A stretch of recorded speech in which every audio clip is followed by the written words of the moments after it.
Last வீடியோவில் வந்து ஒரு கம்பேரிசனுக்காக சொல்லியிருந்தேன். இந்தமாரி தெலுங்குக்காரங்க இருக்கிறப்பயாவது வந்து நீங்கள் வந்து படிக்கிறீங்க, வேலைக்கு போகிறீங்க, அரசியலுக்கு வரீங்க, இந்த எல்லா வேலையும் நம்மளால் பண்ண முடியுது. ஹிந்திக்காரங்க வந்தாங்கன்னா இது எதுவுமே பண்ண முடியாத மாதிரி ஆக்கிடுவாங்க, அவங்க ஆளுங்களை எல்லா இடத்துலையும் கொண்டு வந்துருவாங்க அப்படின்னு சொல்லியிருந்தேன். உடனே என்ன தெலுங்கு ஐயோ, இந்த அறிவை வச்சுக்கிட்டு நீங்களாம் அரசியல் பேசலாமா? நீங்கள் பேசினா அந்த அரசியல் உருப்படுமா? சரி, ஓகே, வீடியோக்குள்ள போகலாம். வெல்கம் டு ஆஸ்ட்ரகுலன். Thank you for all the love and support. வீடியோஸ்லாம் பிடிச்சிருந்துச்சு அப்படின்னா மறக்காமல் சப்ஸ்கிரைப் பண்ணுங்கள், ஃப்ரெண்ட்ஸ்லாம் ஷேர் பண்ணுங்கள். அண்ட் கைஸ், என் சேனலில் வந்து நான் ஒரு விஷயம் பெருமையாக சொல்கிற விஷயம் என்னென்னா, ஐ ஹாவ் அ மோஸ்ட் இன்டெலிஜென்ட்டான ஒரு க்ரௌட் அப்படின்னு நான் சொல்லியிருக்கேன். அண்ட் இது நிறைய தடவை நான் சொல்லியிருக்கேன். ஸோ இப்போ எப்போவுமே வந்து நீங்கள் ஒரு விஷயம் நல்லா வச்சுக்கோங்க, ஜாதி, மதம், பாலிடிக்ஸ், இந்தமாரி ஒரு சில குப்பை டாப்பிக்லாம் நான் போடுறப்ப வந்து, and it is basically to explain sudden things. ஓகேவா? ஒரு விஷயத்தை வந்து எல்லாரும் ஒரே ரிதமாக சொல்லிட்டு இருப்பாங்க. இந்த பக்கம் பாதி பேர் வாங்கியிருப்பாங்க, இந்த பக்கம் பாதி பேர் வாங்கியிருப்பாங்க. இதை தாண்டி வந்து நான் ஏதோ ஒரு டிஃப்ரெண்ட்டான ஒரு ஆங்கிளில் யோசிக்க வைக்கணும் அப்படின்ற ஒரு ரீசனுக்காக தான் நான் வந்து நான் பேசுகிறேன். அதில் வந்து அதை நான் போட்டால் கண்டிப்பாக வந்து மூளை கம்மியாக இருக்கிறவங்க நிறைய பேர் வருவாங்க. அவங்களால கண்டிப்பாக யோசிக்க முடியாது, சொந்தமாக சுய சிந்தனை இருக்காது, அவங்களுக்கு அறிவு கம்மியாக இருக்கும். அவங்களால வந்து இதை தாண்டி சீரியஸாக அவங்க சொல்கிறாங்க மதம், ஜாதி, பாலிடிக்ஸ், இதை தாண்டி அவங்களுக்கு வேறு ஏதாவது ஒரு டாபிக் நீங்கள் பேச சொல்லுங்கள், ஒன்றுமே தெரியாது. நீங்கள் வந்து ஏஐ பற்றியோ இல்லை வந்து குவாண்டம் ஃபிசிக்ஸை பற்றியோ இல்லை வந்து வேறு ஏதாவது வந்து புதுசாக அது கிரவுண்ட் பிரேக்கிங், அது நேனோ டெக்னாலஜியில் வந்து இருக்குது, ரோபோட்டிக்ஸில் வந்து இருக்குது அப்படின்னா அவங்க அப்படின்னா என்னென்னு கேட்பாங்க. ஓகேவா? அவ்வளோதான் அவங்க அறிவு. அவங்க கிட்டக்க உட்காந்து நீங்கள் ஆர்கியூ பண்ணி உங்கள் டைம் அண்ட் எனர்ஜி வேஸ்ட் பண்ணாதீங்க. If you are someone that who generally has a knowledge, potential இருக்குது அப்படின்னா அந்த பொட்டன்ஷியல் இங்கே கொண்டு போய் போடாதீங்க. இதெல்லாம் குப்பை. இன்றைக்கி வந்து இவங்க பேசுவாங்க. அதாவது ஒரு எக்ஸாம்பிள் சொல்லணும்னு வச்சுக்கோங்களேன், சூரிய ஒரு படத்தில் வந்து டீ காஃபி குடிக்க வருவாப்பில். அப்போ வந்து ஒருத்தர் பக்கத்தில் நின்றுட்டு ஒரு பேப்பரில் வந்து இங்கே பாரு ₹1 கோடி ஒரு டீல் இருக்குது, இன்றைக்கே முடிக்கிறோம் நம்ம அப்படின்னு சொல்லிட்டு இருப்பார். வயசானவர் இருப்பார். சூரிய வந்து அவர் வந்து என்னடா இவன் அப்படி பண்ணுறான்னு கெட்ட வார்த்தை சொல்லி பேசுகிற மாதிரி பேசுவாப்பில். அவங்க போனதுக்கப்புறம் ஃப்ரெண்டு கேட்பேன், என்னோட வயசில் பெரியவரோட பேசுகிறேன், அது வேறு யாரும் எங்கள் அப்பா தான், இப்படி இவனுக்கு பேசிகிட்டே இருக்கிறதுனால தான் வந்து இன்றைக்கி நான் இந்த நிலைமையில் இருக்கிறேன் அப்படின்வாங்க. அந்த கமெண்ட் செக்ஷன் நான் சொல்கிற அந்த 3 கேட்டகரி வீடியோஸில் அந்த கமெண்ட் செக்ஷனில் போடுறத பாருங்கள். அவங்களாம் நிஜமாக சம்பாதிக்கிறது எப்படின்றது எனக்கு இன்னும் ஆச்சரியமாக இருக்குது. ஏன்னா அறிவு இவ்வளோ கம்மியாக இருக்குது, அவங்களுக்கு சொந்தமாக யோசிக்கிற அறிவும் கிடையாது, உழைப்பும் கம்மி. ஏன்னா இப்போ பொழுது நீங்கள் உட்காந்து கண்ட குப்பையும் படிச்சுட்டு இருக்கிறான்னு வச்சுக்கோங்க, ஜாதி, மதம், இந்தமாரி கண்ட தேவையில்லாத குப்பையும் ஒருத்தன் படிச்சுட்டு இருக்கிறான்னு வச்சுக்கோங்க, அவன் வந்து லைஃப்பில் என்ன படித்து உருப்படியாக எதாவது சம்பாதிக்க முடியும்? ஸோ அவங்க பிள்ளைங்களாம் நாளைக்கு இப்படி தான் அவங்கள பேசும். ஸோ அதனால் அவங்க கூட உட்காந்து நீங்கள் சரிசமாக சண்டை போட்டுட்ருக்காதீங்க. ஸோ நம்ம வந்து வேலையை பார்ப்போம். Okay, so first of all வந்து ஒரு ரொம்ப எல்லோரும் இங்கே இது லாஸ்ட் வீடியோவில் அத்தனை பேர் கேட்டிருந்தாங்க. எனக்கே ரொம்ப ஷாக் ஆகிடுச்சு கலந்துச்சு பார்க்குறப்ப. நான் எதுக்கும் கன்ஃபார்ம் பண்ணிக்கிட்டேன், எங்கள் வீட்டில் கால் பண்ணியாமா ஒரு வேளை நம்ம எதாவது பூர்வீகத்தில் எதுலையா உங்களை வந்து நம்ம ஆந்திரா பக்கத்தில் எங்கேயாவது வந்தோம் அப்படின்னு சொல்லிட்டு. ஸோ நான் தெலுங்கனா அப்படின்ற ஒரு கொஷின் சத்தியமாக கிடையாது. ஸோ எனக்கு தெலுங்கில் வந்து தெலுங்கு படம் மகேஷ் பாபு ஒரு 4 படம் தான் பார்த்துருப்பேன். அண்ட் 4 படத்துலையுமே வந்து எனக்கு இப்போ கூட அந்த ஒரு 2-3 படத்துலேருந்து சீனை நீங்கள் மாற்றி போட்டிங்கன்னா தெரியாது. ஒக்கடுலேருந்து அதுக்கப்புறம் அத்தடுவா அந்த மாதிரி வரிசையாக அந்த படத்துலேருந்து எல்லா படத்துலையும் ஒரே மாதிரி தான் நடிப்பார். கிட்டத்தட்ட நான் பார்த்த 4 படமும் ஒரே படம் மாதிரி தான். ஸோ அவ்வளோதான் நம்ம தெலுங்கு நாலேஜ். மற்றது எல்லாமே நம்ம தமிழ் டப்பிங்கில் தான் பார்த்துருக்குறோம். ஸோ அப்படி இருக்கிறப்ப என்ன போய் இப்படி சொல்லிட்டீங்க. சரி, ஓகே.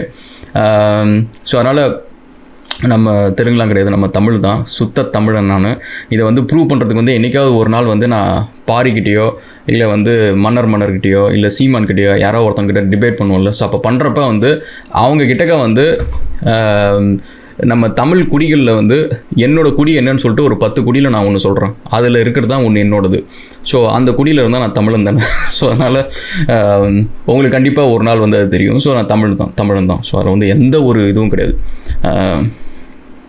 உயிர் மண்ணுக்கு, ஸோ நம்ம தமிழ் மண்ணுக்கு தான். ஸோ அதனால் அதிலெல்லாம் எந்த ஒரு டவுட்டும் கிடையாது. ஓகே, ஸோ இப்போ வந்து இது என்னென்னு வச்சுக்கோங்களேன், நம்ம இந்த தெலுங்கு பற்றி பேசுங்க ராகுல், தெலுங்கு லாபி பற்றி பேசுங்க அப்படின்னு சொல்கிறது. தெலுங்கு லாபின்றது வந்து ரொம்ப சார்ட் ஆஃப் லைக் இன்விசிபிளாக இருக்கிற ஒரு விஷயம். பட் ஆல்மோஸ்ட் எல்லா இடத்துலையுமே பெனிட்ரேட் ஆன ஒரு விஷயம் தான் அது. அண்ட் யூஎஸில் வந்து டெக்ஸஸில் வந்து இந்தமாரி நிறைய விஷயங்கள் நடந்துகிட்ருக்கு அப்படின்னு சொன்னாங்க. அதுக்கப்புறம் ஆப்பிள் கம்பெனிலையும் வந்து பார்த்திங்கன்னா கொஞ்சம் நாளைக்கு முன்னாடி வந்து இந்த ஜாதி ரீதியாக இந்தமாரிலாம் வந்து நடக்குது அப்படின்னு சொல்லிட்டுருக்கிறப்ப அது யாரடா அது அப்படின்னு பார்த்தா நம்ம தெலுங்கர்கள் தான், நம்ம பக்கத்து ஸ்டேட்டுக்காரங்க தான் அந்த வேலையை பண்ணிட்டுருக்கிறது. ஸோ இது வந்து நம்ம ஊர்லேயுமே நிறைய இடத்துல நடக்குது. கார்ப்பரேட் கம்பெனிஸ்லேருந்து அண்ட் பாலிட்டிக்ஸ்லேருந்து அதுக்கப்புறம் ஃபில்ம்லேருந்து மூவிஸ்லேருந்து எல்லா இடத்துலையுமே நீங்கள் பார்த்தீங்கன்னா வந்து இந்த இன்ட்ரூஷன் இருக்குது, இல்லைன்னு சொல்லலை. பட் இதை வந்து நம்ம வந்து இப்போ நீங்கள் இதுக்கு என்ன பண்ண முடியும் அப்படின்னு நீங்கள் யோசிச்சிங்களேன். இப்போ என்ன பண்ண முடியும்? சரி, இப்போ அவங்க எல்லாத்தையும் வந்து வெளில போங்க அப்படின்னு சொல்கிறதா, இல்லை என்ன பண்ண முடியும்? இதுக்கு நீங்கள் பண்ண வேண்டியது என்னென்னா, நீங்கள் முதல்ல ஒத்துமையாக இருக்கிறீங்களா அப்படின்றத பாருங்கள். சீரியஸாகவே சொல்கிறேன், இந்த தமிழர்களோட நண்டு கதைன்றது நிஜமாலுமே அவங்க வேறு எதுக்காக கண்டுபிடிச்சாங்க தெரியலனா, இந்த கதை வந்து நம்மளுக்கு ரொம்ப பர்ஃபெக்டாக இருக்கும். நீங்கள் இன்னும் நண்டாக தான் இருக்கிறீங்க. ஸோ நீங்கள் வந்து அவங்களை எதிர்க்கிறதெல்லாம் ஓகே. நீங்கள் எதிர்த்து முடிச்சதுக்கப்புறம் என்ன பண்ணுறீங்க அப்படின்னு பார்த்தீங்கன்னா, இன்னொருத்தன் காலை வாடுறது, அது யார் காலை அப்படின்னு பார்த்தீங்கன்னா, ஒரு தமிழங்காலை வாடுறத தான் நீங்கள் நிற்கிறீங்க போயிட்டு. ஸோ நீங்கள் வந்து நான் என்ன சொல்ல, நீங்கள் என்ன திட்டுங்க. ஏன்னா நான் உங்களை திட்டுற அளவுக்கு நான் உங்களை வந்து ஒரு சில விஷயத்தில் யோசிக்கிற அளவுக்கு கோவப்படுத்தியிருக்கலாம். ஸோ அதனால் என்ன நீங்கள் வந்து கோச்சிக்கிறது, நான் திரும்ப உங்களை ரெஸ்பாண்ட் பண்ணுறது, தட் இஸ் டிஃப்ரெண்ட். என் காலில் நீங்கள் வாரல. மற்றபடி வந்து நான் பார்த்த வரைக்குமே, நான் ஆஃபீஸில் ஒர்க் பண்ணது அண்ட் பிஸ்னஸ் பண்ணுற சுச்சுவேஷன்ஸில் சென்னையில் இருந்தப்போ இதுமாதிரி நிறைய சுச்சுவேஷன்ஸில் நான் பார்க்குறப்ப ஒரு மார்வாடி இன்னொரு மார்வாடிக்கு ஹெல்ப் பண்ணுறதை என் கண் கூட நான் பார்த்துருக்கேன். நீங்கள் பிளாஸாவில் வந்து ஒரு 2 ஃப்ளோருக்கு மேலே நீங்கள் போனீங்க அப்படின்னா, எந்த பிளாஸாவில் போனாலும் அங்கே வந்து அந்தளவுக்கு பிஸியாக இருக்காது. ஸோ அவங்க வந்து ஒரு சப்ளையருக்கு கீழே இருக்க டிஸ்ட்ரிபியூட்டர் அந்த மாதிரி ஏதாவது இருப்பாங்க. ஸோ நீங்கள் பார்த்தீங்கன்னா கதவை சாத்தியிருக்கும், ஆப்போசிட்டில் ஏதோ ஒரு கடை இருக்கும். அந்த கடையில் நீங்கள் போய் கேட்டிங்க அப்படின்னா, நிறைய நேரம் வந்து இருங்க, வெயிட் பண்ணுங்கள், இங்கேயே உட்காருங்க, அவர் வந்துடுவார் இப்படின்னு சொல்லிட்டு, அந்த கடைசியாக நீங்கள் கவனித்து பார்த்தீங்கன்னா, இவங்க எந்த ஊரில் தான் வந்தாங்க அப்படின்னு கேட்டிங்கன்னா, இவர் சொல்லுவார் நான் ஜெயினுங்க அப்படின்ற மாதிரி ஏதோ நீங்கள் பார்க்கலாம். அங்கே மேலே படங்கள்லாம் இருக்கும், அதை பார்க்கலாம். நீங்கள் அந்த கடை திறந்ததுக்கப்புறம் உள்ளார போய் பார்த்தீங்கன்னா அது ஒரு ஜெயின் கடையாக இருக்கும். இத்தனைக்கும் இவங்க சொந்தக்காரங்களை கூட இருக்க மாட்டாங்க. ஸோ அவர் இல்லாதப்போ கூட வந்து இவர் வந்து உங்களை வந்து அந்த பிஸ்னஸ் எப்படியா விட்டு போயிடக்கூடாது, காப்பாற்றணும் அப்படின்ற மாதிரி ஒரு நேச்சுரலாக இருக்கிற ஒரு விஷயம். அது வந்து போட்டி பொறாமை அப்படின்றதெல்லாம் தாண்டி, சரி அவனும் முன்னேறட்டும் நானும் முன்னேறேன் இப்படின்ற ஒரு கான்செப்டில். அதேமாரி இவர் கடையை மூட்டு போனார்னா அந்த கடைக்காரர் வந்து உங்களை அதே தான் சொல்லுவார். ஸோ இது வந்து நீங்கள் இங்கே பார்க்கலாம். இது நீங்கள் வந்து முஸ்லீம்ஸ் கிட்ட நிறைய நீங்கள் பார்க்கலாம். நான் வந்து முஸ்லீம்ஸை நிறைய விஷயத்தை திட்டினாலும் சரி, அவங்கள்ட்ட நான் வந்து எப்போவுமே அட்மையர் பண்ணுற ஒரு விஷயம் என்னென்னா பிரதர்ஹுட். ஸோ நான் இங்கே வந்து பங்களாதேஷ்காரங்க and Indian Muslims, Bangladesh Muslims, Pakistan Muslims, இந்தமாதிரி டிஃப்ரெண்ட் கண்ட்ரியில் இருக்க முஸ்லீம்ஸ் வந்து ஒன்றா தங்கி இருக்கிறத நான் பார்த்துருக்கேன். இதே மாதிரி வந்து இந்தியன்ஸும் ஸ்ரீலங்கன்ஸு இந்தமாரி குரூப்லாம் வந்து ஒன்றா தங்குறது அப்படின்றது ரொம்ப டிஃபிகல்ட்டான ஒரு விஷயம். அதுவும் எஸ்பெஷலி நம்ம தமிழ் கம்யூனிட்டி நீங்கள் பார்த்தீங்கன்னா, நம்ம தமிழ்நாட்டிலேருந்து வர தமிழர்களும் ஸ்ரீலங்காவில் வந்த தமிழர்களுமே ஒன்றா தங்கி நான் பார்த்தது கிடையாது. ஸோ அப்படி இருக்கிறப்ப இந்த மாதிரி ஒரு விஷயங்கள்லாம் வந்து we should copy from them. So நீங்கள் வந்து வெறுமனையாக வந்து தெலுங்குக்காரங்க அதை வந்து பண்ணிட்டாங்க, இதை வந்து பண்ணிட்டாங்க அப்படின்னா சரி போனாலும் என்ன பண்ண முடியும்? நீ அதுக்காக என்ன பண்ணுற? இதை உட்காந்து பேசுனா வேலை முடிஞ்சிச்சா? நீ போய் உட்காந்து என்ன நீ சாதிச்ச? சரி தமிழை பற்றி சீரியஸாக சொல்கிறேன். இந்த வீடியோவில் வந்து நான் போட்டதுக்கப்புறம் நிறைய பேர் சொல்லுவாங்க, ஏதாவது வந்து கமெண்ட்டை போட்டுருப்பாங்க, நீ யாரை வேணாலும் இரு தம்பி, நீ தமிழன் தானே சொல்கிறல்ல, நீ என்ன சாதிச்சுன்னு சொல்லு. வெறுமனையாக தமிழன்றது தமிழ் வந்து உனக்கு கொடுத்த பெருமை. நீ தமிழுக்கு என்ன பெருமையை கொடுத்த? அதாவது நான் வந்து தமிழ்னு சொல்லிட்டு மாறு தட்டிகிட்டு இருக்கிறதுல வந்து என்ன பெருமை இருக்குது? அது தமிழுக்கு வந்து தமிழ் வந்து உன்னை வந்து கிளைமே பண்ணாது. நீ இருக்கிறதும் தமிழுக்கு தெரியாது, நீ இறந்ததும் தமிழுக்கு தெரியாது. நான் சொல்கிற தமிழ்ன்றது தமிழ் கம்யூனிட்டிக்கு. ஸோ நீ என்ன சாதிச்ச? ஸோ நீ வந்து அதை முதல்ல இந்த கமெண்ட் செக்ஷனில் நான் தமிழன், எனக்கு வந்து இப்போ இந்த தெலுங்கு வரதோ ஹிந்திக்காரங்க வரதோ இல்லை முஸ்லீம்ஸோ யாராக வேணாலும் வச்சுக்கோங்க, முஸ்லீம்ஸும் தமிழ் முஸ்லீம்ஸ் இருக்கான்னு வச்சுங்க, அதை விட்டு சரி பங்களாதேஷி முஸ்லீம்ஸ்னு வச்சுக்கோங்க. ஸோ இவங்க வரதெல்லாம் உங்களுக்கு பிடிக்கல, இவங்க வந்து இந்தமாரி வந்து என் நாட்டை ஆக்கிரமிக்கிறாங்கன்னு சொல்கிற. சரி நீ உன் நாட்டை ஆள்றதுக்கு உன்ட்ட என்ன தகுதி இருக்குது? நீ என்ன சாதிச்ச? ஸோ நான் வந்து இத்தனை கம்பெனிஸ் ரன் பண்ணுறேன், ஒரு 100 பேருக்கு வேலை கொடுக்குறேன், நீ எத்தனை பேருக்கு வேலை கொடுத்த? உன் வேலையே உனக்கு இருக்கா? முதல்ல சீரியஸாக சொல்கிறேன், நம்ம தமிழர்கள் வந்து இந்தமாரி விஷயத்துலலாம் வந்து தயவு செஞ்சு ஃபோக்கஸ் பண்ணணும். இன்னும் போயிட்டு வந்து காவடி இருக்கிறது, அங்கே போய் தேங்காய் உடைக்கிறது, அந்த மலைக்கு ஏறுறது இந்த மலைக்கு ஏறுறது, இதெல்லாம் விட்டுட்டு பொழப்ப பார்க்குற வேலையை பாருங்கள், லைஃப்பில் முன்னேற வழியை பாருங்கள். உங்கள் பசங்களுக்கு நிறைய விஷயத்த சொல்லிக் கொடுங்க. அவங்கள கொண்டு போய் ஒரு ட்ரேட் சென்டரில் கூட்டிகிட்டு போய் மற்ற கம்பெனிஸ்லாம் என்ன பில்ட் பண்ணிகிட்டு இருக்கிறாங்க அதெல்லாம் காட்டுங்க. உங்களுக்கு அந்த எக்ஸ்போஷர் உங்கள் வீட்டில் கொடுக்கல அப்படின்னா அந்த எக்ஸ்போஷர் உங்கள் பசங்களுக்கு நீங்கள் கொடுங்க. ஸோ இன்றைக்கி வந்து நான் வந்து டாக்ஸிக் பேரண்டிங் அப்படின்னு சொல்லிட்டு அந்த வீடியோவில் நான் போகிறப்ப அவ்வளோ மெசேஜ் எனக்கு வருது இன்ஸ்டாகிராமில். ஆனால் நீங்கள் வந்து நீங்கள் வந்து மென்டர்ஷிப் கொடுங்கண்ணா, அது எனக்கு கேட்குறதுக்கு எவ்வளோ கஷ்டமாக இருக்குது தெரியுமா? நான் இன்றைக்கி நான் வந்து ஒரு 30-36 பேர் 40 பேருக்கு நான் மென்டர்ஷிப் கொடுக்குறேன். அந்த மென்டர்ஷிப்பில் இருக்கிறவங்களுக்கு I'm trying to make them like ஒரு ஆண்டர்ப்ரனராகவோ ஏதோ ஒரு விஷயத்தில் வந்து அவங்களுக்கு ஒரு அச்சீவ் பண்ணுறதுக்கு ஏதோ ஒரு விஷயத்தில் வந்து நான் கைட் பண்ணுறேன். And I can see them progress. அவங்க வந்து ஒரு வாரத்தில் 2 வாரத்தில் அவங்க வந்து ப்ராக்ரஸ் பண்ணுறது, அவங்கள மாற்றிக்கிறது என்னால் பார்க்க முடியுது. அண்ட் அதேமாரி எனக்கு இன்ஸ்டாகிராமில் அத்தனை பேர் வந்து எனக்கு மெசேஜ் அனுப்புகிறப்ப எனக்கு நிஜமாக ஒரு வருத்தமான ஒரு விஷயம் என்னென்னா, அவங்க அப்பா அம்மா என்ன பண்ணிருந்தாங்க, தன் பையன் மேலே வந்து ஒரு அக்கறை இல்லாமல் என்ன அப்படி ஒரு வாழ்க்கை. அதேமாரி நீங்கள் ஒரு இடத்துல உட்காந்துக்கிட்டு இவன் டாமினேட் பண்ணுறான், அவன் டாமினேட் பண்ணுறான், இவன் வளர விட மாட்டேங்கிறான் இப்படின்னு சொல்லிட்டு நீங்கள் ஏன் அந்த இடத்துல எந்திரிச்சு போய் அந்த வேலையை அவங்ககிட்ட எடுத்துக்க மாட்டேங்கிறீங்க? ஏன் வந்து ஒரு ஒற்றுமையாக இருக்க மாட்டேங்குது? நான் வந்து இதை வந்து லிங்க்டின்லேருந்து, இன்ஸ்டாகிராம்லேருந்து, யூடியூப்லேருந்து, ஆஃபீஸ்லேருந்து, பிஸ்னஸ்லேருந்து எல்லா இடத்துலையும் என்னால் பார்க்க முடியுது. லிங்க்டின்ல வந்து ரொம்ப சிம்பிள். ஒரு குஜராத்தி வந்து ஒரு பிஸ்னஸ் ஆரம்பித்தா அதை பண்ண இதை பண்ணன்னு போட்டாருன்னா அங்கே வந்து அத்தனை பேர் லைக் பண்ணியிருக்காங்க, அத்தனை பேர் கங்க்ராச்சுலேட் பண்ணுறாங்க, அதை ரீபோஸ்ட் பண்ணுறாங்க. இன்ன வரைக்கும் நான் எனக்கு வந்து கிட்டத்தட்ட 12 பிஸ்னஸ்ஸு, ஆல்மோஸ்ட் 17 ஸ்டார்ட் அப் கம்பெனிஸ்க்கு நான் ஃப்ராக்ஷனல் சிடிஓவாக ஃபண்ட் ரைஸ் பண்ணியிருக்கேன், கம்பெனி பில்ட் பண்ணியிருக்கிறேன், 100 பேருக்கு மேலே வேலை கொடுத்துருக்கிறேன். அண்ட் இப்போ வந்து 14 இது இல்லாமல் 14 ஸ்டார்ட் அப்ஸ் வந்து இதை பற்றி நான் செப்பரேட்டாக நான் சொல்கிறேன். சின்ன சின்ன இன்வெஸ்ட்மெண்ட்டில் நிறைய பேர் வந்து கம்பெனி ஆரம்பிக்கணும்னு வரவங்களுக்கு வந்து 14 ஸ்டார்ட் அப்பை வந்து இப்போ நான் பில்ட் பண்ணிட்டு இருக்கிறேன். ஸோ இவ்வளவும் நான் பண்ணுறேன். இதை பற்றி வந்து நான் இன்ஸ்டாகிராமில் போஸ்ட் பண்ணுறேன், இதை பற்றி வந்து நான் லிங்க்டின்ல போஸ்ட் பண்ணுறேன், ஃபேஸ்புக்கில் பண்ணுறேன். என் ஃப்ரெண்ட்ஸ் இது வரைக்கும் யாருமே அதை வந்து ரீபோஸ்ட் பண்ணதில்லை, ஷேர் பண்ணதில்லை. லிங்க்டின்லேயும் அதை பண்ணதில்லை. லிங்க்டின்ல என்னோட ரீபோஸ்ட் பண்ணுறவங்களாம் பார்த்தீங்கன்னா என்னோட பார்ட்னர்ஸாக இருப்பாங்க, என்னோட ஸ்டாஃபாக இருப்பாங்களே தவிர என் ஃப்ரெண்ட்ஸ், என் கனெக்ஷனில் இருக்கிறவங்க அதை பண்ணதில்லை. ஸோ இந்த மாதிரி வந்து இதை நான் வந்து அவங்கள குறை சொல்கிறதில்ல, இது நேச்சர் இது. ஆனால் என்னோடய ஃப்ரெண்ட்ஸோட ஒவ்வொரு முயற்சியும், படம் எடுக்கிறவங்களா இருக்கட்டும், என் ஃப்ரெண்ட்ஸ்லேயே சில பேர் டேரக்டர்ஸாக இருந்தாங்க, படம் எடுக்கிறவங்களா இருக்கட்டும், இல்லை வந்து ஆக்டிங்காக ட்ரை பண்ணுறவங்களா இருக்கட்டும், இல்லை வந்து பிஸ்னஸ் ஆரம்பிக்கிறவங்களா இருக்கட்டும், அவங்களோட எல்லா போஸ்ட்டும் என்னோட பழைய போஸ்ட்டு நீங்கள் போய் பார்த்தீங்கன்னா இருக்கும். ஃபேஸ்புக்லேயும் இருக்கும், லிங்க்டின்லேயும் இருக்கும். ஸோ இந்தமாரி வந்து நம்மளுக்குள்ளார ஒற்றுமை இல்லாமல் நீங்கள் என்னத்தை அப்படி சாதிக்க போகிறீங்க? நம்ம சாதிக்க முடியாதுன்றது நீங்கள் ஒரு விஷயத்தை உணரணும். நம்ம வந்து எல்லா இடத்துலையும் விழுறது எங்கே அப்படின்னு பார்த்தீங்கன்னா, ஒன்று நம்மளுக்குள்ளார வந்து ஒரு ஒற்றுமை இல்லாது, இன்னொன்று நம்மளுக்குள்ளார வெறுக்கிறவங்க நம்ம கூட இருக்கிறது. ஸோ அதனால் நீங்கள் வந்து தயவு செஞ்சு வந்து கொஞ்சம் புத்திசாலித்தனமாக இருங்க கைஸ். இல்லைன்னு வச்சுக்கோங்களேன், நம்ம இனம் அழியிறதுக்கு நீங்களே தான் காரணமாக இருப்பீங்க. தமிழ்னு பெருமையாக சொல்கிறதுல வந்து எனக்கு தெரிஞ்சு இந்த திருக்குறள் இதெல்லாம் தாண்டி வந்து வேறு என்ன விஷயம் சொல்லுவீங்க? சோழன் கட்டின அந்த மணி மண்டபம், இந்த மண்டபம், அந்த கோயில், இந்த கோயில், இதெல்லாம் வந்து பழசு, இதெல்லாம் வந்து பாஸ்ட்டு, இதெல்லாம் வந்து அவங்களுக்கு தான் பெருமை. இது வந்து ராஜராஜன் சோழன் கட்டினார் அப்படின்னா இன்னமும் 5000 வருஷம் ஆயிடுச்சு, 10,000 வருஷம் ஆனாலும் இது ராஜராஜன் சோழன் கட்டினது தான் சொல்ல போகிறாங்க. அது வந்து பாரு, இந்த பையனும் ஒரு தமிழர் தான், இவருக்கும் அதில் வந்து ஒரு 10% பெருமை கொடுங்க அப்படின்லாம் கொடுக்க முடியாது. ஸோ நம்மளுக்கு அதனால் ஒத்த பைசாவுக்கு பிரயோஜனம் கிடையாது. ஸோ நம்ம வந்து அதெல்லாம் அவங்க செஞ்சாங்க, ஏதோ பண்ணாங்க, அதை போயிட்டாங்க. இன்றைக்கி வந்து நம்ம என்ன பண்ணுறோம்? இன்றைக்கி வந்து ஒவ்வொரு தமிழனா வந்து உனக்கு இதை பற்றி ஒன்று கோவம் இருக்கா? சரி, ஓகே, தெலுங்கு டாமினேட் பண்ணுறாங்க, ஹிந்திக்காரங்க டாமினேட் பண்ணுறாங்க, அவங்க பண்ணுறாங்க, இவங்க பண்ணுறாங்கன்னு சொல்கிற நீ தமிழனா நீ என்ன பண்ண? நீ அந்த டாமினண்ட்டாக ஒரு பொசிஷன் போகிறதுக்கு உன் திறமையை உயர்த்திருக்கிறியா? மற்றவன் வந்து ஒரு 4 விஷயத்தை படித்தாலும் நீ 8 விஷயத்தை படிச்சியா? மற்றவன் வந்து ஒரு 10 lakhs 10 lakhs LPL இருக்கிறான் அப்படின்னா உன்னால் 35 lakhs LPL வாங்க முடியலையா? ஏன் வாங்க முடியல? அப்போ நீ அந்த இடத்துக்கு போகிறதுக்கான உழைப்பே போடாமல் கோவம் மட்டும் எதுக்கு வருது? அவனுக்கு கீழே இருக்கிறான்னா கீழே தான் இருந்தாகணும். அவன் அளவுக்கு உன்னால் உழைப்பை போட்டு மேலே போக முடியல, அவன் அளவுக்கு உன்கிட்ட ஒற்றுமை இல்லை அப்படின்னா நீ கீழே தான் இருக்கணும். உன்னோட லெவல் அதுதான். இதை நான் சொல்கிறது ஒரு தமிழனா எனக்கே கஷ்டமாக இருக்குது. உடனே தெலுங்கு, கன்னடக்காரங்க, மலையாளம், இது வேறு நேற்றுக்கு வந்து ஒரு பெரிய சிஐடி மாரி ஒருத்தர் வந்து ஆசிரபுலன் தெலுங்குன்னு போடுங்க ஒரு சேனல் இருக்குன்னு. அது ஒரு டப்பிங் சேனல்லையா? ஆசிரபுலன் மலையாளம்னு ஒரு சேனல் இருக்குது, அதுவும் டப்பிங் சேனல் தான். அதில் போய் பாருங்க ஏன் வாய்ஸாக இருக்குது. இதை வேறு இதெல்லாம் உட்காந்து உங்கள் எனர்ஜியை வேஸ்ட் பண்ணிருக்கிறீங்க. நான் இப்போ தமிழாக இருந்தேன்னா, தெலுங்காக இருந்தேன்னா, மலையாளமாக இருந்தேன்னா, இதனால் உங்களுக்கு ஏதாவது ஒத்த பைசா லாபம் இருக்க போதா? இல்லை நான் அப்படியே வந்து என்ன உங்களுக்கு என்ன வந்து பிஸ்னஸ் சொல்லி கொடுத்துருக்குறேன், டெக்கு தான் சொல்லி கொடுத்துட்ருக்குறேன், படித்து வளர்கிற வேலையை பார்ப்பீங்களா? இதை யார் சொல்லி கொடுத்தாங்கன்னா? ஸோ அதனால் கைஸ், இந்தமாரி ரொம்ப சில்லறத்தனமாக இருக்காதீங்க, ஓகேவா? முதல்ல வந்து நம்ம தமிழர்கள் மற்ற தமிழர்களை பார்த்து இந்த பொறாமப்படுற குணத்தை, அது சீரியஸாக சொல்கிறேன், அது ஒரு கிட்டத்தட்ட ஒரு ஸ்டீரியோ டைப்பிக்கலான ஒரு விஷயம்.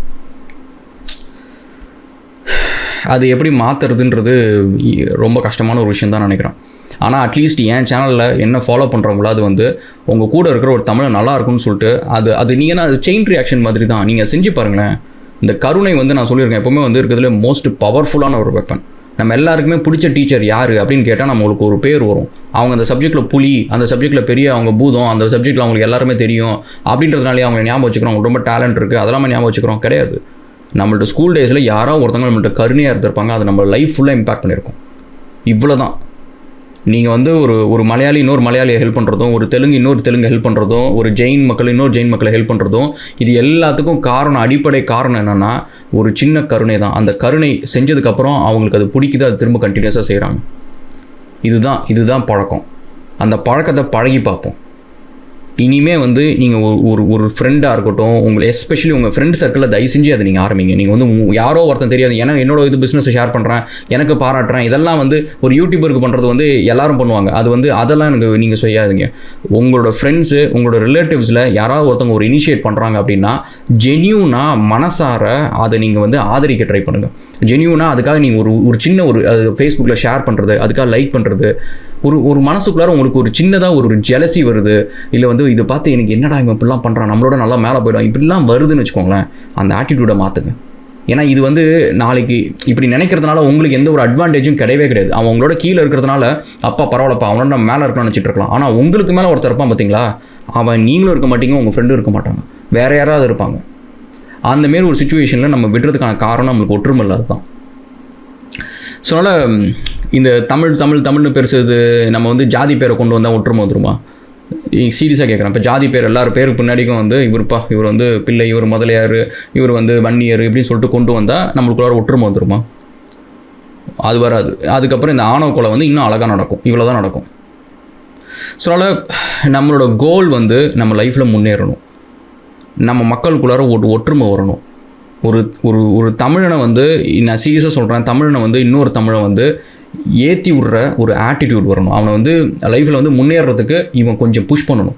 எல்லோரும் கொஞ்சம் கை கொடுத்தாங்க அப்படின்னா நம்ம ஊரில் வந்து ஸ்ரீதர் வேம்பு அண்ட் கிரீஷ் மாத்ருபூதம் அப்படின்ற மாதிரி வந்து இன்னும் ஒரு 1000 பேர் 10,000 பேர் நம்மளால் கொண்டு வர முடியும். நான் சீரியஸாக சொல்கிறேன் கைஸ். நான் வந்து ஈஜிப்ஷியன் மக்கள் கூட ஒர்க் பண்ணியிருக்கேன், க்ரீக் மக்கள் கூட ஒர்க் பண்ணியிருக்கிறேன், சைனீஸ் மக்கள் கூட ஒர்க் பண்ணியிருக்கிறேன், வியட்நாமீஸு, ஃபிலிப்பீன்ஸு, நார்த் இந்தியன்ஸு, தெலுங்கு மக்கள், குஜராத்திஸ், நீங்கள் யார் வேணால் எடுத்துக்கோங்க. இந்த எல்லார் மக்கள் கூடயும் நான் ஒர்க் பண்ணியிருக்கிறேன்.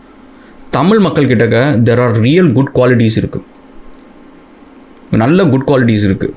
ஆனால் அது கூட சேர்ந்து இந்த ஒரே ஒரு விஷயம்னால தான் வந்து நம்ம ஒரு செயின் மாதிரி நம்மளால் கனெக்ட் பண்ண முடியல. நம்ம இங்கே கூட நீங்கள் கவனிச்சிங்கன்னா அந்த கம்யூனிட்டியில் கிட்டத்தட்ட 10,000 வீடு இருக்குது. இங்கே வந்து இந்த பார்க்குக்கு நீங்கள் போனீங்க அப்படின்னா இங்கே இருக்கிற குஜராத்தி மக்கள், அந்த நார்த் இந்தியன் மக்கள்லாம் வந்து பார்க்கில் வந்து 1-2 பேர் இல்லை, கிட்டத்தட்ட 50-60 பேர் டெய்லி வந்து மீட் பண்ணி அது ஒரு பிரச்சனையாகவே ஆயிடுச்சு. இவங்க ஏன் இப்போ பார்த்தாலும் வந்துகிட்டே இருக்கிறாங்க, இங்கே ஒரே சத்தமாக இருக்குது அப்படின்னு சொல்லிட்டு அது ஒரு பிரச்சனையாச்சு. அவங்களோட ஒற்றுமை ஒரு பிரச்சனையாகுது. ஆனால் இதே ஊரில் வந்து நான் இவ்வளோ நாளாக நான் இருக்கிறேன். இது வரைக்கும் இங்கே இருக்கிற தமிழர்கள் நீங்கள் பார்த்தீங்கன்னா ஒரு 3 பேர் 4 பேர் தான் என்கிட்ட வந்து பேசியிருக்காங்க. நான் அவங்கள்ட்ட பேசியிருக்கிறேன். அவங்க இருக்கிறதே எனக்கு அப்போ தான் தெரியும். இன்ன வரைக்கும் ஒரு மீட்டப் நடந்ததில்லை, ஒன்றா சேர்ந்தது கிடையாது, எதுவும் கிடையாது. நம்ம வந்து அவங்க பண்ணுறாங்க இவங்க பண்ணுறாங்க அப்படின்னு சொல்லிட்டு குறை சொல்லிட்டு ஒரே சில இடத்துல வந்து குண்டு சிட்டி ஓட்டுறதுக்கு பதிலாக ஒரு சில விஷயம் நம்ம பண்ணுவோம். ஃபஸ்ட்டு நம்ம ஃப்ரெண்ட்ஸு, ரிலேட்டிவ்ஸ் யாராவது வந்து நம்ம ஒரு முயற்சி எடுக்கிறாங்க, ஒரு பிஸ்னஸ் பண்ணுறாங்க, இல்லை ஃப்ரீலான்சிங் பண்ணுறாங்க, லைஃப்பில் முன்னேறணுன்ட்டு ஒரு சாதாரண ஒரு எஃபர்ட்டை விட அடிஷ்னலாக போடுறாங்க, ரிஸ்க் எடுக்கிறாங்க அப்படின்னா சப்போர்ட் பண்ணுவோம். அவங்க கீழே விடாமல் கொஞ்சம் பார்த்துப்போம். ஏன்னா அவங்க மேலே போனாங்கன்னா அவங்க இன்னொரு 4 பேரை கூட்டிகிட்டு வருவாங்க. நீங்கள் எப்படி அவங்களுக்கு ஒரு உதாரணமாக ஒரு ஹெல்ப் பண்ணுறீங்களோ அதேமாதிரி அவங்க யாருக்காவது ஒரு உதாரணமாக இருப்பாங்க ஹெல்ப் பண்ணி. ஸோ அந்தமாரி அது ஒரு விஷயத்தை பண்ணுவோம். செகண்டு நம்மளை உயர்த்திப்போம். நம்ம கீழே இருந்துக்கிட்ட இருக்கிறவங்க மட்டும்தான் லைஃப்பில் கத்திக்கிட்டே இருப்பாங்க. நீங்கள் நல்லா கவனித்து பாருங்கள். இவ்வளோ தான் உங்களோட ஐடென்டிட்டி. இந்த சமுதாயத்தில் உங்களோட ஐடென்டிட்டி எவ்வளோ தான், அதுதான் உங்களோட சமுதாயத்தோட கான்ட்ரிபியூஷன். அந்தமாரி இருக்காதீங்க. தமிழர்கள் நல்லா இருக்கும்னு நீங்கள் நினைக்கிறீங்களா? தமிழர்கள் வந்து முன்னேறணும்னு நினைக்கிறீங்களா? தமிழர்கள் வந்து நல்லா அவங்க இடத்த அவங்க நல்லா பார்த்துக்கணும், அவங்களுக்கு ஒரு பாதுகாப்பு இருக்கணும், இதெல்லாம் நீங்கள் நினைக்கிறீங்க, இது மேலே உங்களுக்கு அக்கறை இருக்குது அப்படின்னா இந்த மாதிரி உங்களை வந்து தரந்தாழ்த்திக்காதீங்க. எந்த ஒரு பொலிட்டிக்கல் பார்ட்டிக்கும் வந்து நம்ம சப்போர்ட் பண்ணி தான் அவங்க முன்னேறணும், இல்லைனா அவங்களுக்கு அப்படியே போயிடும், அதெல்லாம் தேவையில்லை. அவங்கள பார்த்துப்பாங்க. அதெல்லாம் தொழில். அவங்க தொழிலில் அவங்களுக்கு என்ன பண்ணுறதுன்னு தெரியும். அதில் உட்காந்து உங்கள் லைஃப்பை வேஸ்ட் பண்ணாங்க. உங்கள் பசங்க உங்களை பார்க்குறாங்க. இன்றைக்கி நீங்கள் லோ லெவல் பார்ட்டி ஒர்க்கராக இருந்தீங்கன்னா நாளைக்கு அவங்க அப்படி தான் இருப்பாங்க. அதுமாரி இதில் மூழ்கி இருக்காதுங்க. போய் படிக்கிற வேலையை பாருங்கள், லைஃப்பில் முன்னேற வேலையை பாருங்கள். உட்காந்து என் வீடியோக்கு நான் யாருக்குமே நிறைய தடவை சொல்லியிருக்கேன், என் வீடியோக்கு 100 வீடியோ பார்க்கணும், 10 வீடியோ பார்க்கணும், அதுமாதிரி போட்டால் நான் சொல்லுவேன். அந்த மாதிரிலாம் பண்ணாத தம்பி, அதெல்லாம் எனக்கு ஒன்று பார்த்தீங்களா, உங்களுக்கு ஏதோ ஒன்று தோணுதா, செய்யணும்னு தோணுதா, ஓடி போய் செய்யுங்க. சும்மா உட்காந்து இதே பார்த்துட்டு இருக்கணும்னு அவசியம் கிடையாது. நான் இந்த வீடியோ போட்டு முடிச்சுட்டு நான் போய் என் வேலையை பார்ப்பேன். திரும்ப நைட்டோ ஈவினிங்கோ எப்போயாவது தான் வந்து கமெண்ட்டை பார்ப்பேன். அதுக்கப்புறம் நடுவில் பார்த்தீங்கன்னா எனக்கு இந்த யூடியூபே நான் உட்காந்து பார்க்க மாட்டேன். என்னோடய ஃபோனில் இன்ஸ்டாகிராம் கிடையாது, ஃபேஸ்புக் கிடையாது, யூடியூப் ஆப்பை நான் ஓப்பன் பண்ணவே மாட்டேன். போஸ்ட் பண்ணுறதுக்கு மட்டும்தான், வீடியோ அப்லோட் பண்ணுறதுக்கு மட்டும்தான். ஸோ அதை பண்ணுங்கள். நெக்ஸ்ட்டு வந்து நம்மளாம் ஒரு தொழில் தொடங்கணும், நம்ம லைஃப்பில் முன்னேறணும், 4 பேருக்கு வேலை கொடுக்கணும் அப்படின்னு சொல்லிட்டு ஒரு உங்களுக்குன்ட்டு ஒரு சின்ன நியூக்ளியஸாக நீங்கள் ஒரு சிஸ்டம் ஆரம்பிக்கணும்னு பாருங்கள். இதை வந்து இன்னும் குட்டி குட்டியாக மற்ற கம்பெனிஸ்லாம் இருக்கும், அவங்க கூட நெட்வொர்க்கிங் பண்ணுங்கள். அவங்கள நம்ம எப்படி சப்போர்ட் பண்ண போயிடும், நம்ம எப்படி அவங்க கூட சேர்ந்து வளர்றது, இந்தமாரி விஷயம் எல்லாத்தையும் கற்றுக்கோங்க. இதெல்லாம் உங்கள் மண்டக்குள்ளே எடுத்துக்கோங்க. கண்ட குப்பையும் கொண்டு போய் போட்டிங்கன்னா மதம், ஜாதி அண்டு பாலிட்டிக்ஸ் இதெல்லாம் மண்டக்குள்ளே உட்காந்து போடுறது நீங்கள் உருட்டிட்டு இருந்தீங்கன்னா நீங்கள் என்ன பண்ணுவீங்க? கமெண்ட் செக்ஷனில் வந்து புத்திசாலித்தனமாக ஒன்றும் ரைட் பண்ண மாட்டீங்க. ஒரு பிரயோஜனமும் கிடையாது சொசைட்டிக்கு. ஸோ அதனால் இந்த மதம், கடவுள் யாருக்கும் ஹெல்ப் பண்ணலங்க. இன்றைக்கி இருக்கிற கடவுள் யாருமே வந்து அந்த பாப்பா நியூ கினியாவில் போங்க, உங்கள் கடவுள் பேரெலாம் சொல்லுங்கள், எந்த கடவுளும் அவங்களுக்கு தெரியாது. ஜாவா ஐலாண்டு போங்க, நிறைய ட்ரைபல் இருப்பாங்க, அங்கெல்லாம் போய் சொல்லி பாருங்கள், தெரியாது. அமேசான் போங்க, நிறைய ட்ரைபல் இருப்பாங்க, அங்கே தெரியாது. ஸோ நம்ம இருக்கிற கடவுள் வந்து லோக்கலாக அந்த ஏரியாவில் எங்கே கண்டுபிடிச்சாங்களோ அந்த இடத்துல இருக்கவங்களுக்கு மட்டும்தான் தெரியுமே தவிர அதை தாண்டி யாருக்கும் தெரியாது. ஸோ அதனால் இதை பிடிச்சிக்கிட்டு இதை ஒரு விஷயமாக வச்சு ஊட்டிக்கிட்டே கிடக்காதீங்க. நீங்கள் வந்து பச்சை சங்கியோ, ப்ரௌன் சங்கியோ, இல்லை வந்து ஆரஞ்சு சங்கியோ, டசன்ட் மேட்டர், எல்லாமே முட்டா பசங்க தான். ஸோ உங்களுக்கு வந்து யோசிக்கிற அறிவே கிடையாது. இதுக்கு முன்னாடி இருந்த கடவுள்லாம் இருந்தாங்களே, இப்போ இந்த கடவுளை இப்போ ஏன் யாரும் கும்பிடல, அந்த கடவுளை இப்போ என்னாச்சு? அதையுமே 1000 வருஷம் கும்பிட்டுருப்பாங்க, 2000 வருஷம் கும்பிட்டுருப்பாங்க, அதை நம்பியிருப்பாங்க, அதுக்காக சண்டை போட்டிருப்பாங்க, கொண்டிருப்பாங்க. இன்றைக்கி அந்த கடவுள் எப்படி இல்லாமல் போயிட்டாரு அப்படின்ட்டு ஏன் உங்களுக்கு தோண மாட்டேங்குது? யோசிங்க. ரொம்ப ரொம்ப சிம்பிள். இது வந்து இப்போ இருக்கிற பசங்களுக்கு வந்து ஒரு 5ஆம் கிளாஸ் பசங்களுக்கு வந்து இது புரிஞ்சிடும். ஸோ அதனால் உங்கள் பசங்களே அதேமாரி மூட நம்பிக்கையில் போய் முழுகடிக்காதீங்க. இன்றைக்கி என்கிட்ட வந்து நீங்கள் 1000 ஆர்கியூ பண்ணலாம். நான் இஸ்லாம் வீடியோ போட்டதுக்கு நீங்கள் 1000 ஆர்கியூ பண்ணலாம். நல்லா ஞாபகம் வச்சுக்கோங்க, உங்கள் மேலே இருக்கிற அக்கறையில் தான் நான் போடுறேன். அதை இன்றைக்கி வந்து என் கண் கூட நிறைய கண்ட்ரீஸில் நிறைய இடத்துல வந்து முஸ்லீம்கள் வந்து நிராகரிக்கப்படுறாங்க. வேலையிலேருந்து, பிஸ்னஸ் ஆப்பர்ச்சுனிட்டிலேருந்து, டெண்டர்லேருந்து, ப்ராஜெக்ட்லேருந்து, வீசாலேருந்து, எத்தனை இடத்துல இது உங்களுக்கு தெரியும். நீங்கள் அந்த கம்யூனிட்டியில் இருக்கீங்கன்னா உங்களுக்கு தெரியும். உங்களுக்கு ஒரு ரிஜெக்ஷன் நீங்கள் ஃபேஸ் பண்ணுறீங்க அப்படின்னா அது உங்களோட சக முஸ்லீம் செஞ்ச நியூஸில் வந்து ஒரு ஃபேமஸான ஒரு வேலை செஞ்சதுனால தான். நீங்கள் என்ன வந்து சொல்லலாம், அது நீங்கள் சரியாக படிக்கல, இதை படிக்கல, எனக்கு அதெல்லாம் பிரச்சனையே கிடையாது, தேவையே கிடையாது. எனக்கு படிக்கிறதுக்கு உருப்படியான 1000 விஷயம் இருக்குது, அதெல்லாம் உட்காந்து தேவையில்லை, எனக்கு தேவையே கிடையாது. அதை படிக்கிறவங்க உருப்படியாக ஒரு வேலையை செய்கிறாங்களா? இல்லை. அதை போய் அவங்களுக்கு சொல்லிக் கொடுங்க. நீங்கள் அந்த வேலையை செய்யுங்க. அதுக்கப்புறம் வந்து எனக்கு லெக்சர் எடுக்கலாம். இந்தமாரி டைம் வேஸ்ட் பண்ணுறதை விட்டுட்டு லைஃப்பில் ஏதாவது ஒரு உருப்படியாக பண்ணுற வேலையை பாருங்கள். உங்கள் பசங்க தான் பார்ப்பாங்க, நீங்கள் என்ன பண்ணுறீங்கன்னு பார்ப்பாங்க. நீங்கள் ஒரு மதவாதியாக இருக்கிறீங்க, நீங்கள் ஒரு ஜாதி வெறியனாக இருக்கிறீங்க இப்படின்னு இருந்தீங்கன்னா உங்கள் பையனை அதே தான் ஆக போகிறான். நம்மளை வந்து அவங்க ஆட்சி பண்ணுறாங்க, இவங்க ஆட்சி பண்ணுறாங்க அப்படின்னு சொல்லிட்டு புலம்பிகிட்டே இருக்கிறதுக்கு பதிலாக வந்து போய் உருப்படியாக நம்ம ஏதாவது ஒரு ஆக்ஷனில் இறங்கி பண்ணுவோம். நான் வந்து ஓப்பனாக ஒரு சேலஞ்ச் கொடுக்குறேன். நீங்கள் வந்து என்னை விட பெரிய தமிழன் நீங்கள் ப்ரூவ் பண்ணுறீங்க அப்படின்னா நான் 100 பேருக்கு வேலை கொடுக்குறேன், நீங்கள் 101 பேருக்கு வேலை கொடுத்துட்டு வந்து பேசுங்க. ஸோ இந்தமாரி நீங்கள் ஏதோ ஒரு காம்படிட்டிவாக ஏதோ ஒரு சேலஞ்ச் எடுத்துக்கோங்க, செய்கிறீங்களான்னு பார்ப்போம். Cool guys, will see again another video. Thank you so much and cheers. And வேளச்சேரியில் வந்து ஃபீனிக்ஸ் மால் ஆப்போசிட்டில் வந்து நம்மளோட ஸ்டுடியோ ஒன்று இருக்குது, வர்ச்சுவா ஹப். அதோட பக்கத்தில் வந்து ஒரு ஸ்டுடியோ இருக்குது. அதில் podcast, video, product photo shoots எல்லாமே பண்ணுறோம். நம்மளோட வீடியோஸ் எல்லாம் எடிட் பண்ணுறதெல்லாம் அந்த டீம் தான் பண்ணுது. ஸோ உங்களுக்கு ஏதாவது பாட்காஸ்ட் ஏதாவது ஒன்று பண்ணணும் அப்படின்னா அங்கே விசிட் பண்ணி பாருங்கள்.